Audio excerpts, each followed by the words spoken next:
Good morning, Buffalo. You're listening to the Buffalo Yo podcast. My name is Brian Dudeman. Right now, I'd like to introduce my very lovely co-host, Ari Nicole. Oh, that's me. Hi, dude, man. I'm Ari Nicole, and I am definitely up and with you. Hey, Buffalo, you up? Well, I am up, so I'm going to go ahead and assume that the rest of Buffalo is up because they're listening to this episode. Everybody's up when you are. So right now, what I'm going to do is introduce our guest for the week.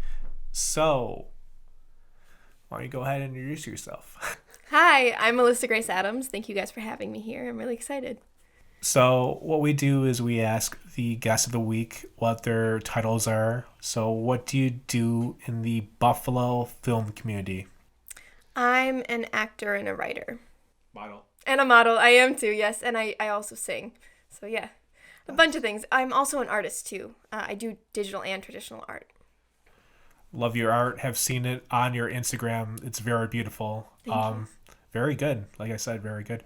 So now we're going to go ahead and introduce the first segment of the show. The first segment's fan mail. So basically the way fan mail works is you guys send in your questions to either our Facebook or our Instagram. We'll ask it right here on the podcast.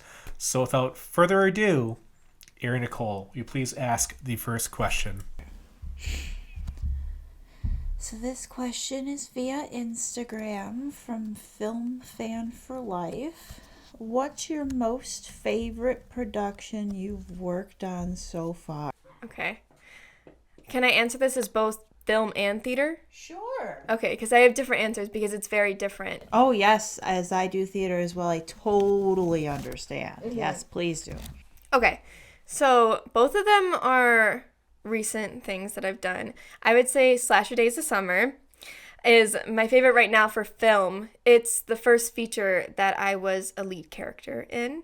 And that was just a very exciting experience to spend so much time with one character and be on set for so many days and bond with everybody else. That was a really fun one. And for theater, one that my show just closed this past weekend was an Inspector Calls. I played Sheila Burling. I got to do a British accent, which was really fun. I watched Downton Abbey to learn that. And it was a pretty hefty character. Recently in theater, I hadn't had a very big role, but I was on stage for almost the entire time. So it was fun. As someone who does theater, I know how difficult that can be because you don't get many opportunities to check your lines backstage. Right. And I came into it later in the process. The show had already opened, and I ended up replacing an actress who got a different opportunity. So I only had 4 weeks to rehearse and only 2 rehearsals with the entire cast. So it was a very unique experience, but I thought, if I can do this, I can do anything. If it's not too much to ask, because you said that you did a British accent and you just rapped, I'm sure that you have a line or two memorized. Could you give us a taste of your character? I don't know where to begin. I should jolly well think so, Gerald. I'd hate you to know all about ports, like one of these purple-faced old men. Just, if you want more, I can give more too. I love it. I Thank can you. totally see it. Like, you totally changed into a different character. Yeah, you have to have kind of different expressions and tone and everything, you know? Kind of your facial expressions and everything. It's really fun to do. So this question for me is from Eric21 Tanawanda. So I've noticed that you take on darker projects. Is that something that you are drawn to, or is that something that just like what's available in Buffalo? It's a little bit of both. So many people in Buffalo are horror fans and thriller fans, so that's mostly been my opportunities. That's what's going on. But I also do love it. I'm a big horror fan too, and drama.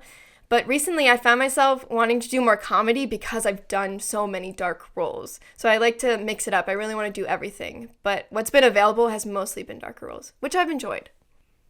And you're really good at, like, for example, and I mean, I know it was years ago, so you probably don't love it as much because you've evolved as an artist, but Bitter, what happened was when I was at Buffalo 48, I watched it, and I've watched like so many people's Buffalo 48 projects, But the one that like stood out to me that I'm like, she should be nominated or win Best Actor was your character, because you had so much different like dimensions and so many different like, one second she's starstruck and in love, the next she's getting her heart broken, and the next she goes psycho, and you just did so flawlessly and like perfect timing that I'm like, please work with me.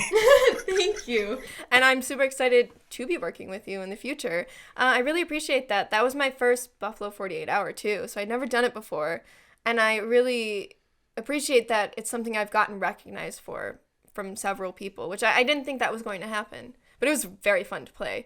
And then after that, I kept getting cast as a psycho because people saw me do that and saw me do like the crazy eyes. And they're like, okay, she's going to play that. But the most recent one that I saw from the 48 that you did was the one where you subbed to your father. And I'm like, okay, so she can play aggressive and she can like play a role that makes her stand her ground. And so I'm like, okay, so, and I've seen you vulnerable too, so I'm like, she's got range. Like, she can cry, but she can also like be aggressive and assertive, so like, work with her. Thank you. Yeah, I think it's easier for me to access all of those emotions, that range, because I'm a very emotional person. I'm a very sensitive person, so when I need to draw that out for myself, I can. So yeah, I'm excited to work with you. I like seeing some of your stuff and watching it and reading it, so I'm really excited for that. Huge fan. Thank you. Ari, next question. This is via Instagram from Big Time Actor. They ask, what's the most favorite role you have played so far and why? Okay. I'm gonna have to think about this. I've mostly done short films. I'm starting to do more features. I'm gonna try not to give the same answer as my favorite productions that I just did too. It's okay if it is. It might be, especially for film, because again, with Slasher Days of Summer, I got to be Alexis for so much longer than I'm used to with other roles in film.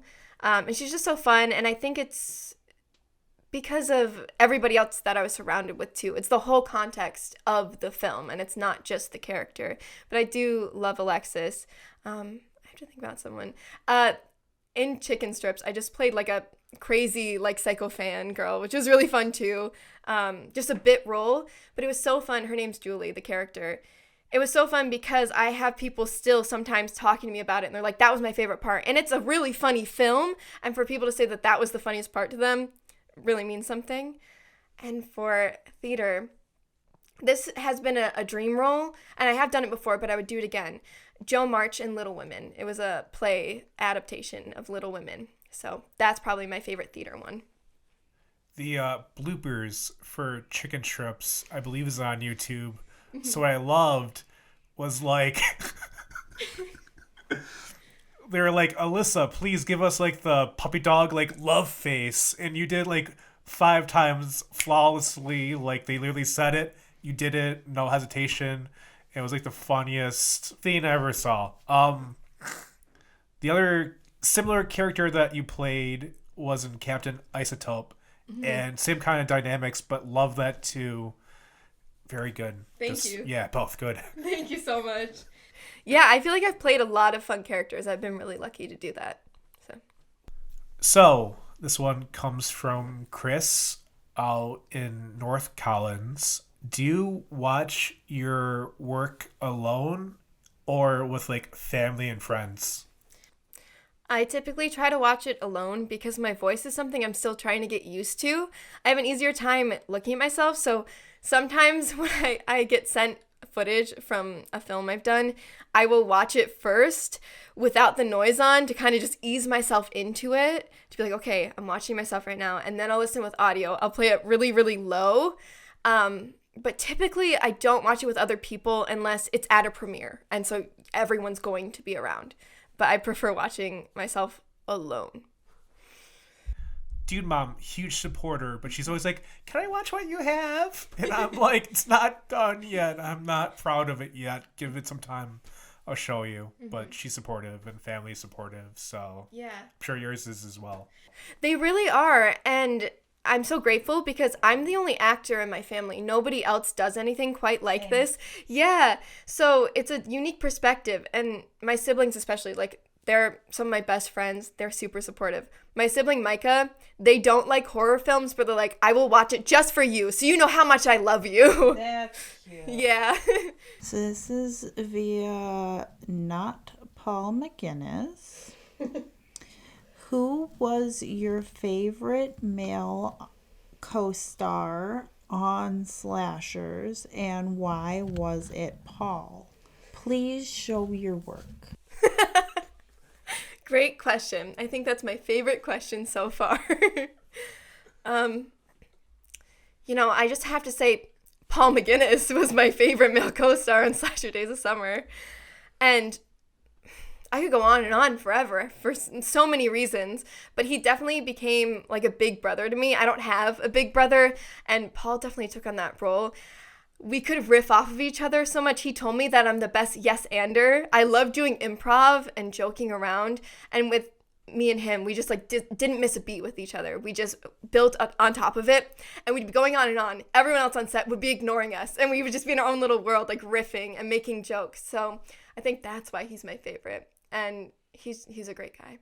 He's a great guy. And no, I was not forced to say that for any reason. Always just a joy to be in his presence. That's for sure. Yeah, and he definitely made me feel protected too, and like somebody I could go to with any questions or concerns. And he's extremely talented as well. Troy, 21, Clarence, do any of the characters stick with you after you're done playing them and are done with the role character? They do, especially while I'm in between projects. If I just finished one, it still lingers with me. Just like I was telling you about with Sheila, and I could do some lines and do the accent because it just ended. And right now I'm in between projects, so I have nothing else to focus on. I don't have another character to dive into in their world. But even things I've done a while ago, sometimes I still think about it. I'll have something that reminds me of it. I'm like, oh yeah. They definitely stay with me forever, I think. Even if it takes a little more to dig in my brain and remember them, they're always there. So this one comes out from Stanley, 36, Lancaster. What are your thoughts on method acting? Is there a limit to how far one can go, or is it all fair game for the sake of the art? I think a lot of people don't know exactly what method acting is. People have kind of changed it into a thing where it's you have to be so extreme and that's the only way you can get into it. I think it's too far when it hurts yourself or somebody else. I think if you're doing something to get into the character, as long as nobody's being harmed, you're not being harmed, you're not harming somebody else, that's okay. If you need to take an hour listening to a certain song to get in the right mindset, that's okay. But if you're going to start using hard drugs for it, you're harming yourself, and that's not healthy. So I think that is too far. And there are many other techniques to use. There's so many acting methods that are a lot healthier for you that I think people should try. So yeah, as long as you're not hurting anybody or yourself, I think it's okay to have some form of method acting. Last question. If you could have anybody, this is local or celebrity, who would you think would be the perfect cast to play Alyssa Grace Adams in a Lifetime movie?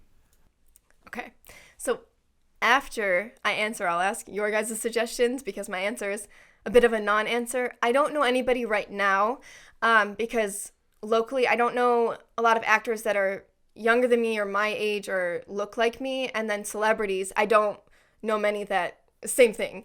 But also, I wouldn't want a Lifetime movie to be made about me until a lot further in my life. I feel like there's a lot of things I still want to accomplish, a lot of goals I still have, and just a lot of progression to do within myself in my life.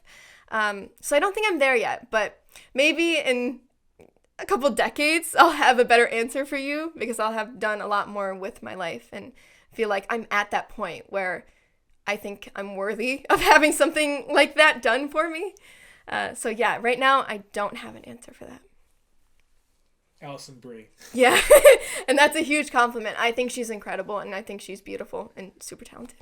I don't see any reason why you can't play yourself. That too. Fair. That's very fair. Yeah. Who better? Exactly. Who's going to know me better than I do? All right, well, that just about does it for fan mail. So, guys, please remember, if you want your questions asked, send it to the Buffalo Yo Podcast on our Instagram or our Facebook. I've been Brian Dudeman, co-host. Ari Nicole.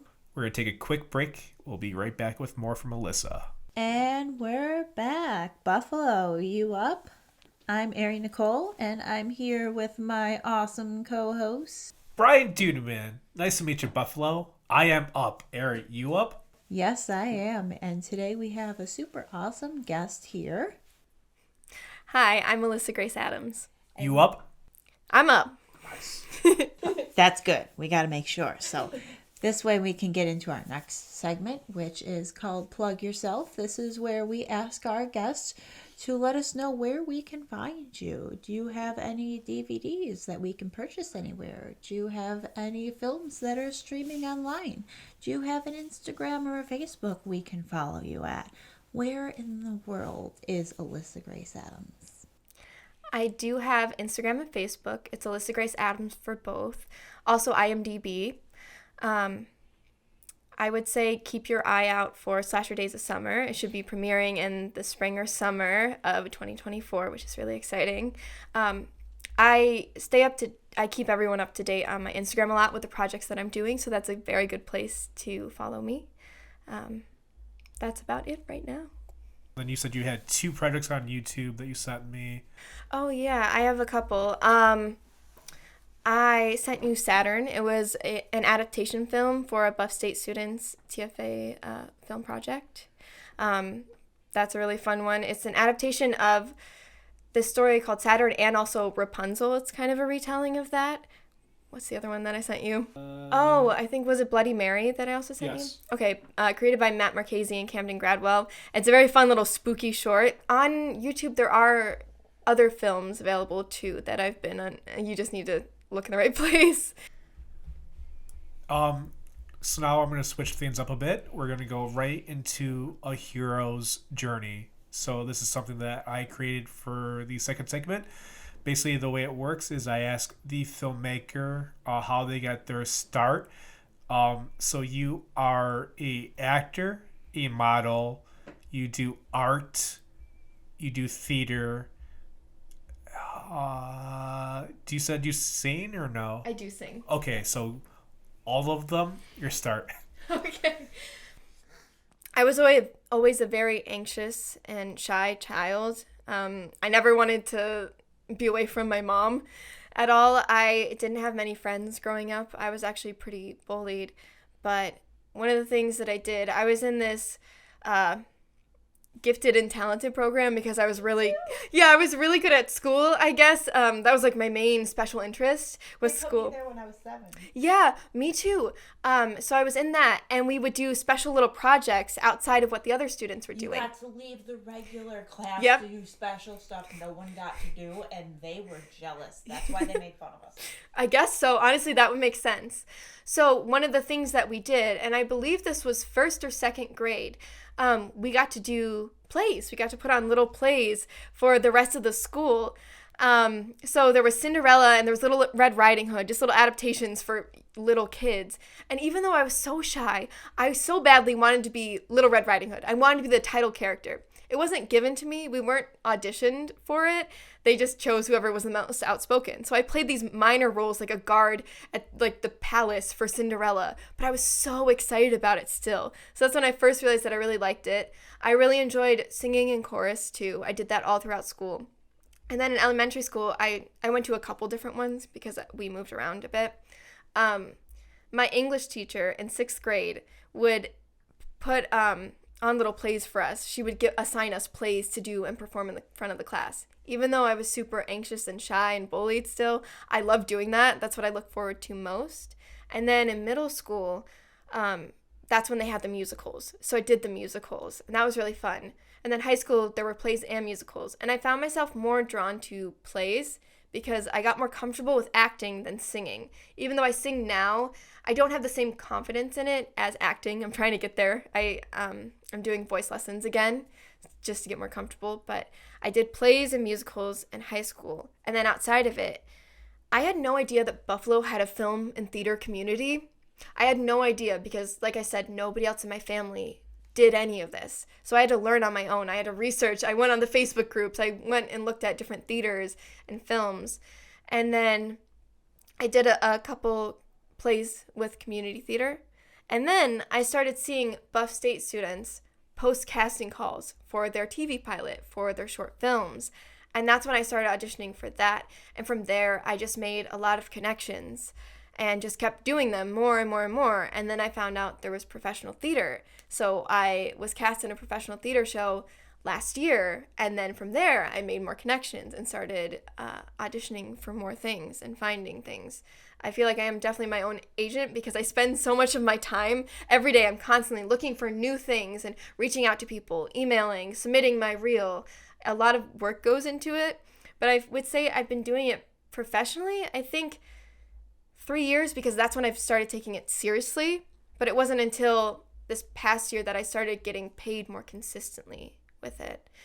And I started modeling, I would say, around the winter time, and I really liked doing it. I never thought I could because I thought to be a model, you had to be like 6 feet tall. I'm 5'2", so I was like, there's no chance for me. You're perfect for print. Thank you. Tall models, their feet get cut off. Thank you. I have realized, so there's different kinds of that. And so I've been working with some photographers and even making some money from it, which has been really great. Also, to go back, I didn't go in a linear order, but I've been drawing for as long as I can remember, drawing and painting. So I've been an artist even longer than I've been an actor. And even though I started that when I was a kid, just for fun. But that's something I still do. I do commissions. I love drawing portraits. I love drawing people. I think they're so interesting. So singing, I am doing voice lessons again to get more confident and to start doing musicals again. But also I want to write some music. My boyfriend, he's a musician. He plays the guitar, so we kind of want to collaborate. And he's starting to teach me acoustic guitar, so I can do that. I'm also a writer. I write a lot of poetry. I've done that since I was a kid and wrote my own little stories and novels. And recently I've been getting into playwriting more. And I think I might even turn to start writing film scripts soon.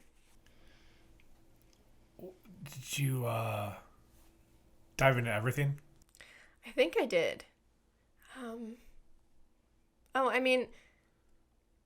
Okay, I could talk more about this.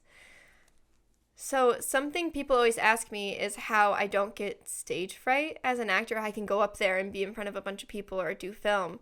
And I think it's really interesting because I do struggle with depression and anxiety. I have since I was a child. But for some reason, acting is one of the only things that counteracts it. It combats all of the mental illness because I love doing it so much. And I do love connecting with people. It almost feels like I feel empowered to do it, so then everything else just falls away while I can do it.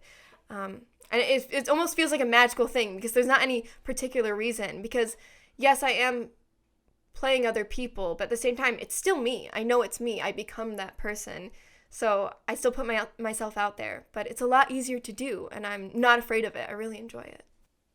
I can relate to that as well. I mean, from having a traumatic childhood, acting has always been an outlet for me in the sense that all of my problems are no longer existent and I am now this character and their problems are my problems. And after everything that I have dealt with, there is no character that I can play that has more difficulty or more problems than I've experienced.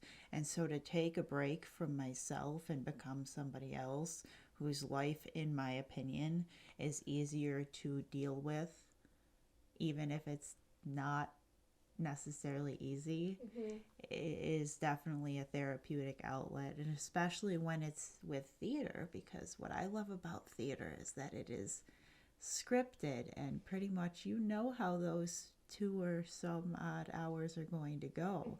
Life is not that predictable. So when you're going up on stage to perform for theater, it's great because these next 2 hours, you pretty much know how they're going to go. Yeah, you know your own ending. And I think acting is a very good coping mechanism for, anything you're dealing with. I found that it's helped a lot of people. All right, well, that has been a great edition of both Plug Yourself and A Hero's Journey. I'm Brian Dudeman, my co-host, Erin Nicole. guest, Alyssa Grace Adams. and we will be right back for final thoughts. Keep it locked. You're listening to the Buffalo Podcast. And we are back. You are listening to the Buffalo Podcast. My name is Brian Dudeman, co-host, Erin Nicole. guest of the week. Alyssa Grace Adams. So something that we touched on just a little bit ago before we had to wrap up the second segment was... Yeah, we were talking about some of my mental illness, depression, anxiety, and then Ari and I were bonding over how acting has been very therapeutic for both of us and helpful. Yes, and so my point is the act and acting. Online, you have you seem very introverted, which I relate to because I am. But maybe through the performance and through the acting, when you meet people, you're very extroverted. You're very bubbly, very excited to meet people. Because when it came to the Slasher Days event, I'm like, I want to meet Alyssa, pitch 30 on top, see if she's interested. So I was like, but I don't want to do it at a time when she's busy, because I don't want to interrupt what she's doing. I'll try, maybe if we're in lunch line together, I'll bump into her and be like, oh hey Alyssa, but literally you first thing you literally just walked up to me and were like, hey dude man, Alyssa, love 30 on top, let's do it. Yeah. I always thought that I was an introvert, but I think I've realized that maybe I'm not. I might be the most extroverted introvert there is. I think I definitely grew up so much as an introvert, a very shy kid. But then I realized that I really do love connecting with people and talking to them. And I found if someone else is more introverted than me, that helps me be the extrovert in that situation. I'm like, I don't want anyone else to feel uncomfortable. And I know a lot of people are to just go up and start a conversation or even reach out over a text or something. So I've kind of fallen into that role with so many of my friendships. So I'm like, okay, I'm going to do this. I'm just going to do this. I'm going to say hi. And what's the worst that can happen? Nothing bad is going to happen, and usually really positive interactions come out of it. So there's also a thing called an ambivert, which is actually both. Mm-hmm. So I think sometimes I get a lot of energy from other people, just being around them and feeling their vibes and energy bouncing off one another. But then also after doing so much socialization, I end up getting burnt out afterwards. So I'm like, okay, that was great. I saw people on set for a week and hung out with them. Now I need a few days to recover alone in my bed with my cats. But yeah, so it's just two sides of that. But I often fall into the role of being the more extroverted person when I'm around other introverted people. Just because I want to connect. I want to have positive relationships, and I don't want anyone else to feel super, super anxious about talking to me because I don't think I'm a scary person. So I want people to feel comfortable. We have a lot in common. I've noticed that, yeah. When I was a senior in high school, I had to start a brand new high school. Can you imagine how uncomfortable that is? Moving to a new school for your senior year while everybody else in that school has known each other for the past 4 years. Mm-hmm. It was very hard to make friends, and I had somebody say to me after they finally were able to talk to me, they said that at first I was very intimidating. Mm. And I was very taken aback because I never once thought that I was intimidating. Mm-hmm. If anything, I was intimidated by the situation that I was in. And so I can relate by, just kind of almost being put in that introverted role. But when you see others in that situation, you want to kind of help them out of it because you've been there yourself. Exactly. And I think nobody wants to be the one to reach out first, but somebody has to be, or you're never going to connect. And I've realized that just being kind to people is so easy. It's so easy to be friendly to people. But sometimes I do the bare minimum and I'm just nice to a person. They're like, oh my God. I'm like, do your friends not treat you like this? Do people not treat you like this? Because everyone should be treated that way. And because I have a history of being bullied and people not being my friend out of nowhere and having all these rules for me. I actively try not to do any of that. I don't want to make anyone feel the way that I've been made to feel. Well, I am always just at a joy to be around you. Thank you. So thank you again for joining us here. Thank you for having me.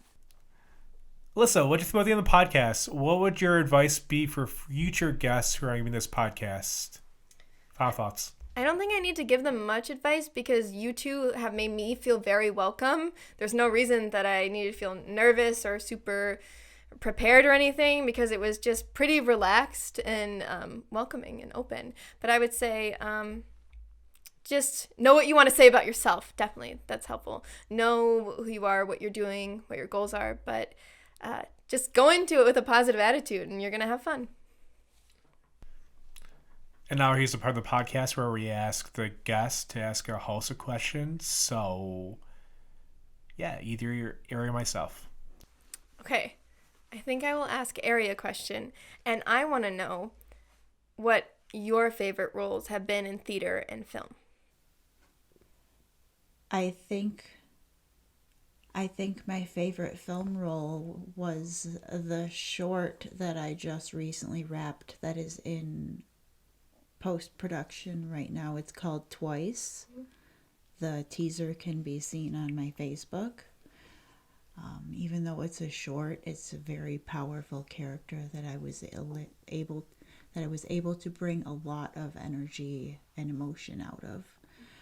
Whereas theater, my favorite performance to date, and probably until I do it again, it'll be my favorite performance of all time, was The Dining Room by A.R. Gurney Jr.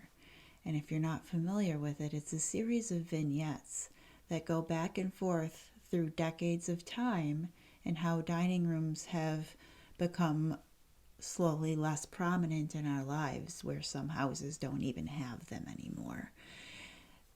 The premise of the play goes through each of these vignettes as the characters walk on and off the stage, becoming somebody different each time. Whether you're playing a child in this scene and an older woman in this scene, each actor plays between 8 and 10 characters. And so I played an 8-year-old on her way to school, and I played an 80-year-old with Alzheimer's, and many characters in between. And it really gave me an opportunity to showcase my range, especially all in one play. Unfortunately, it's a play, so you would have had to see that live. There are no copies that I am aware of that would be truly given any justice to watch on DVD. But it's just a wonderful play in general because it did give me a lot of great opportunities to bring forth the depth of those characters. And a friend of mine had attended one of the performances and told me that there were 3 separate times that he forgot that he was watching me. When you can totally suspend the disbelief of somebody who actually knows who you are, you know that those who see you as a stranger see the same. And so it's a play that I will always take an opportunity to work on again. Yeah, give me the pet story on Slasher Days of Summer and how you became like everyone's favorite like adoptive mom. Okay. So I love animals. I'm a huge animal lover. I'm a vegetarian. I wanted to be since I was a kid, but then I have been for about 3.5 years now, and I don't want to go back. I love other animals more than humans because I think they're just more pure and wonderful. So I just love seeing animals, and on Slasher Days of Summer, we had mostly outdoor locations, a lot of campgrounds and everything. So it was so fun every day to see what new little creature I could find. And at the Cherry Hill campgrounds, there were campground cats. There were cats all over. And I got them to come up to me. I got to hold them and pet them. Because my family, they call me the cat whisperer. Because we have a special understanding, you know? So yeah, there were frogs. I saw ducks, but the cats all the time. There were goats. There were chickens. I aspire to be a real life Disney princess with animals, just have them all attracted to me, and just be like sitting on my shoulder, just we're casually talking and I have a bird on my shoulder. That's what I want. So that was so fun. It made my whole day when I saw those cats and I came up to them. There's even pictures on my Instagram of me befriending the cat because Hope, who was the assistant director on that, she took pictures in real time where I had my hand out and I became friends with the cat. So yeah, that was such a fun story. I'm glad you asked me about that. But then every single time somebody would see an animal, they're like, Alyssa, there's an animal. Go see it. Go see it. So yeah, that was so great. Such a happy story. Yeah. I love cats. Yeah. It gives me energy right now just talking about it. Like, I'm so excited all over again. That's what we want. We want our guests to leave very happy. Mm-hmm. Okay, Alyssa, really, I can't thank you enough. You lived up to the hype. Thank you. I'm so glad. All right. Well, until next time, I'm Brian Dudeman, my co-host. Erin Nicole, as always. And until next time, Buffalo, we just have one question for you. 1, 2, 3. You up?